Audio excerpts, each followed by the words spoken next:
The importance of the time and space of the offence, highlighted by Cantor in his investigative psychology approach, is a theme picked up in the speciality of geographical profiling. So while in both criminal investigative analysis and investigative psychology, the main practical emphasis of the offender profile is to provide information about the kind of person the offender may be, in geographical profiling, the practical emphasis of the profile is to tell you where the offender is likely to be based. So like the more traditional criminal profiles, it is a tool that investigators can use to help prioritise their search areas.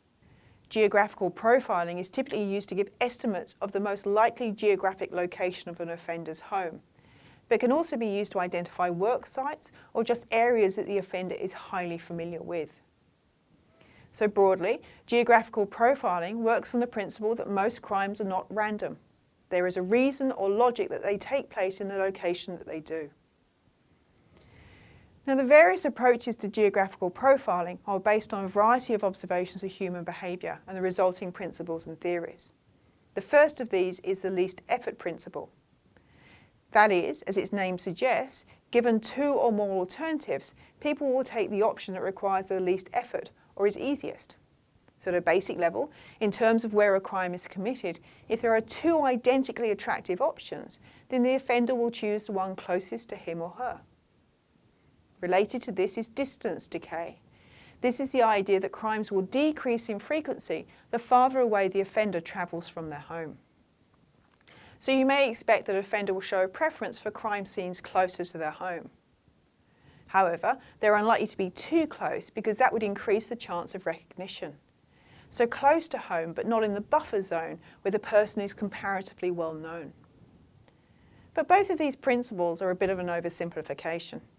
If I'm an offender and I'm thinking that a dark, shadowy corner would be ideal in which to commit a crime and I can identify two locations, then it's highly probable that other aspects will impact my choice when I'm considering relative desirability. What if one doesn't have an easy access route but is closer to my home? What if the other doesn't have a ready stream of people who may pass by on whom I can commit my crime? What if the other has too many people so I might get caught? All of these aspects come to bear on my choice of crime site, and these may be unknown when looking at where I committed my crime and trying to make some sensible inference about where my base is. This is where the importance of mental schemata or mental maps comes into play.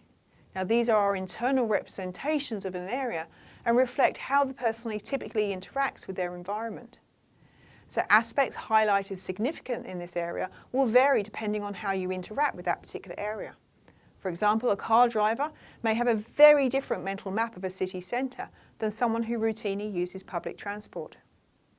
Similarly, as Cantor and Youngs in 2002 noted, experience shapes understanding of places, which in turn influences where a person does what. So in the context of an offender, where they commit their crime is not random. For example, they choose areas where familiarity of some sort, through it being close to home, related to work or leisure activities, leads them to feeling safe to commit their crime there. But as Cantor and Youngs in 2008 pointed out, this may not simply be a passive learning of opportunity through engaging in routine activity.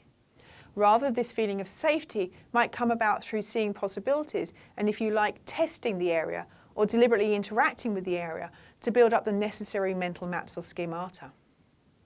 That is, if you like, seeing what is possible in an area they're becoming increasingly familiar with and increasingly feel safe in. Now, in terms of practical applications, the centrality of the base for an offender was used by Cantor and Larkin in 1993 to propose two types of offending, which were directly linked to the degree that the offender is tied to their home in their offending. So a marauder is someone who uses his or her home location as a base. So the hypothesis here is if you can identify the two offences that are furthest away from each other and that you are sure have been committed by the same person, you can draw a circle around them and then the perpetrator's home will be somewhere in that circle. The alternative type of offender is a commuter, someone who leaves their home and commutes to a different region in which to offend.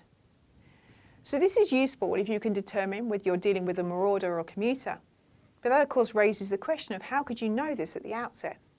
While Cantor and Larkin in the 1993 analysis said that 87% of offenders were marauders, subsequent studies have found some variability by crime and by country. So, for example, Meany in 2004 found that only 35% of burglars in a state in Australia were marauders, whereas 93% of sex offenders in the same state were marauders. Drawing on research by Warren and colleagues and Lundgren and Cantor and Youngs noted that commuters tended to commit their crimes geographically closer together, while marauders will, in contrast, spread out across the area in which they commit their crime. And so looking at the distance over which crimes have been committed may give you some practical insight into whether your offender is a commuter or a marauder. However, just like the least effort and distance decay principles, there are some complications in this differentiation between marauders and commuters. First, it may not apply if there are other contextual features of the crime at play. For example, the need to have a particular type of victim who can only be found at discrete locations. A more general complication is that you need to be fairly certain that all the crimes you're looking at have been committed by the same person. And this can be tricky, particularly if the perpetrator's mode of offending is evolving as they commit their crimes. In addition, you also need to be sure that you've captured in your analysis the majority of crimes committed by that particular offender. If you have not, then there's a potential you'll have some spatial bias in your sampling, and this will distort the conclusions that you can draw from your analysis. Now, despite the potential problems with some of the logic in geographical profiling, computer programs to assist with the process have been developed. The various programs differ somewhat in terms of calculation, cost, interface and output, and some to a degree can be customized to the area in which they were applied. Based on the geographical distribution of crimes, these programs show which geographical areas to prioritize in investigation. Further, these programs allow investigators to explore the impact of any given case on the highlighted prioritization map. So, for example, as an investigating officer, if you're not sure whether case X is actually being committed by the same individual as case A, B and C, you can explore the impact on the geographical map by omitting case X from your analysis. However, a general limitation applies to these programs is that they can only be as good as the input. So, for example, Rossmo in 2000 suggests you needed 5 distinct but accurate locations, and you assume the offender hasn't moved residence in the time, and you're fairly confident it is the same offender. And this may be problematic if you're dealing with an offender whose offence pattern is escalating as their fantasies that may be associated with the offending evolves. So in practice, geographical profiling, like offender profiling more generally, may not be seen as adding anything to investigations if investigators feel that their existing methods are at least as good.